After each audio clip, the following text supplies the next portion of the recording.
Alright guys, I had my flight today with the Nova OSD again, and the problem that I had mentioned before about it going into a dive periodically on return to home obviously got to me today. It went into a straight nosedive, full throttle, and from 200 feet, and it was a disaster. It was unrecoverable. By the time I could get it to pull up, the wing had already broke off. As you can see right there. I mean, it's just Nova. I'm not happy with you right now. This is where the electronics that were pretty much dangling out of the fuselage. You can see where some of the pins got bent out of shape. The setup, and you can see that's where I had my camera right here, and my IR sensor was, well, you get the idea, it was down here like that. But anyways, trying to think of what else. Let's see. Oh, the my setup. Down there on, let me flip this over.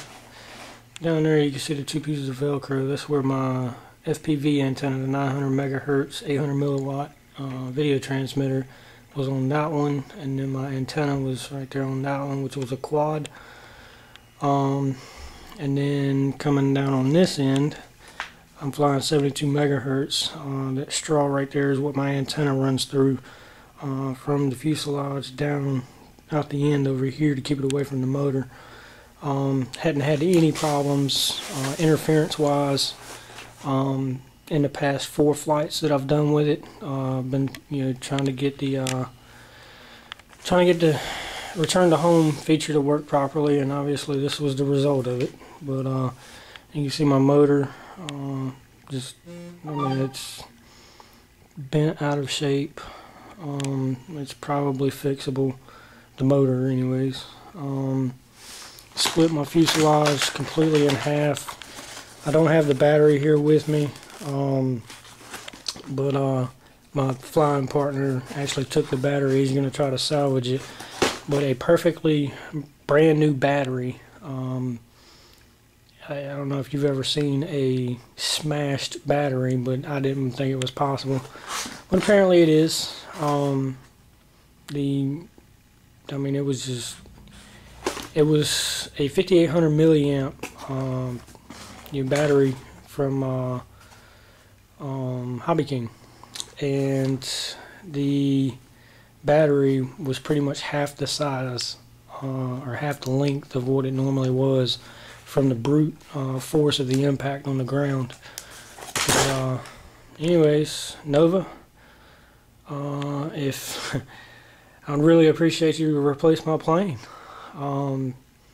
It was unrecoverable. There's some kind of glitch in y'all's system on the return to home. It finally turned around on the flight. I was flying about 200 feet. The plane turned around, was coming back great, and then it just went into a straight nosedive. I mean, a straight nosedive. It's not the first time it's done it. The other times that it's done it, it's recovered.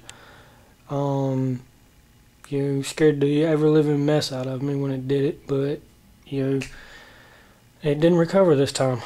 I just went straight to the ground, and before I could get the return to home switch switched off to regain control of the plane, just the force of the plane going into the dive shattered everything. I mean, the plane came apart in midair. So, but anyways, let me know. Oh, I did want to bring this up as far as interference, so that, you guys can't claim interference. Let's see, fuselage like this.